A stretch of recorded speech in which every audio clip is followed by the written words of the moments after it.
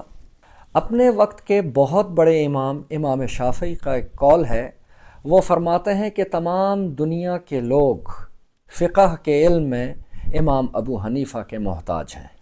بچوں، امام ابو حنیفہ رحمۃ اللہ علیہ بہت زیادہ متقی اور پرہیزگار انسان تھے۔ آپ کے تقوی اور خدا خوفی کا یہ عالم تھا کہ آپ کے بارے میں کہا جاتا ہے کہ آپ نے 40 سال تک عشاء کے وضو سے فجر کی نماز پڑھی۔ آپ نے اپنی زندگی میں 55 حج کیے۔ آپ کا معمول تھا کہ رمضان المبارک میں بہت زیادہ قرآن مجید کی تلاوت فرماتے اور 60 قرآن ختم کیا کرتے تھے۔ رات بھر آپ نمازیں پڑھتے، نوافل ادا کرتے، اللہ کو یاد کرتے اور سجدوں میں اتنا روتے کہ آپ کے رونے کی آواز ہمسایوں کو بھی جاتی تھی۔ امام ابو حنیفہ رحمۃ اللہ علیہ جہاں درس و تدریس میں مصروف رہے، وہاں ساتھ آپ تجارت بھی کیا کرتے تھے اور آپ اپنے ہاتھ سے کمانے کو افضل کام قرار دیا کرتے تھے۔ امام ابو حنیفہ کے مسلک کو فقہ حنفیہ کے نام سے جانا جاتا ہے اور عالم اسلام کے 2/3 مسلمانوں کا یہی فقہ ہے۔ لوگ اسی کی پیروی کرتے ہیں اور دنیا میں کوئی ملک شاید ایسا نہیں ہے جہاں فقہ حنفیہ کو فالو کرنے والے لوگ موجود نہ ہوں۔ پاکستان، ہندوستان، بنگلہ دیش، Japan, Afghanistan, Tajikistan, Kazakhstan, Iraq, Turkmenistan, لبنان، اردن، مصر، غرض دنیا کے ہر کونے میں فقہ حنفیہ کو فالو کرنے والے لوگ موجود ہیں۔ آپ کا دور عباسی خلیفہ منصور کا دور تھا۔ منصور آپ کو قاضی القضاء یعنی چیف جسٹس کے عہدے پر تعینات کرنا چاہتا تھا، لیکن آپ نے اسے انکار کر دیا۔ اس کی بنیادی وجہ یہ ہے کہ آپ خلیفہ منصور کی خلافت کو شرعی اعتبار سے درست نہیں مانتے تھے۔ اس جرم کی پاداش میں خلیفہ نے آپ کو جیل میں ڈال دیا اور اس سے آپ کی مقبولیت میں اضافہ ہوا۔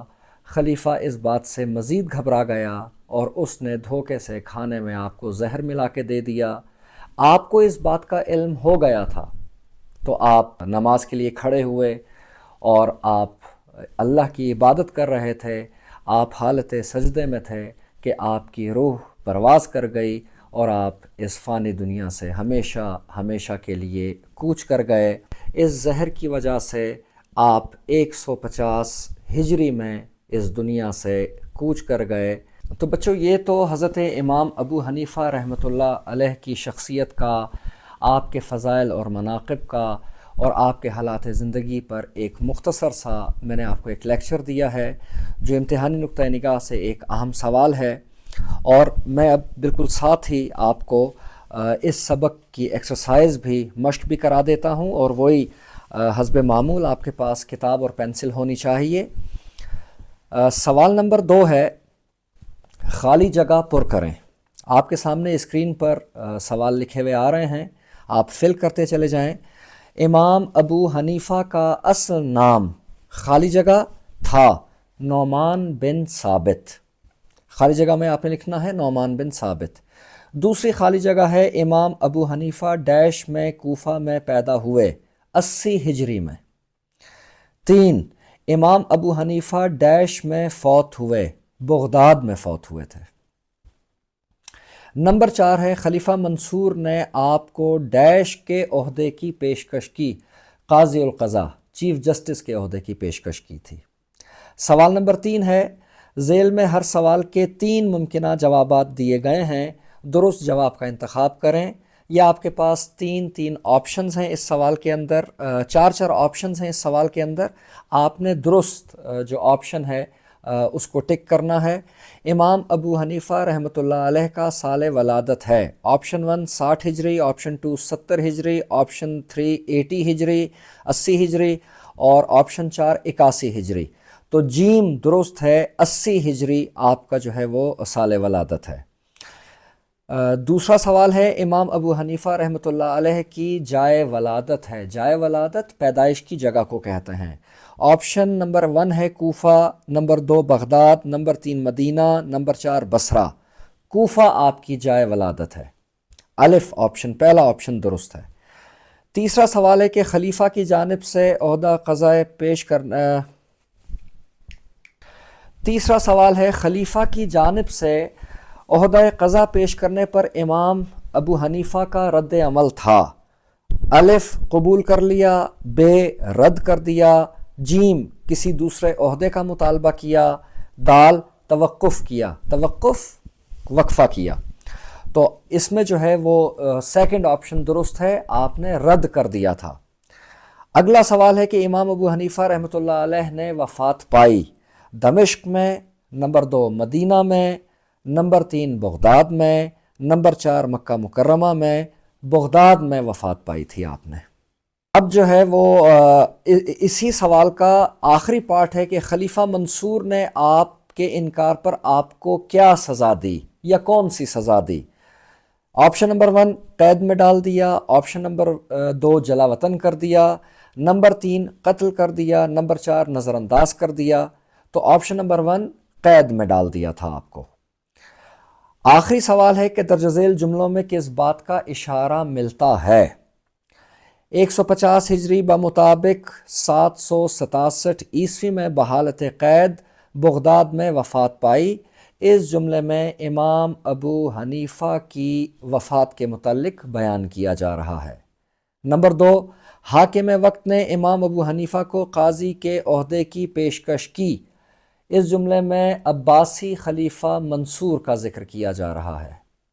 جملہ 3 ہے آپ رحمۃ اللہ علیہ کے والد کا نام ثابت تھا اور آپ کوفہ میں پیدا ہوئے. اس جملے میں امام ابو حنیفہ کا ذکر کیا جا رہا ہے.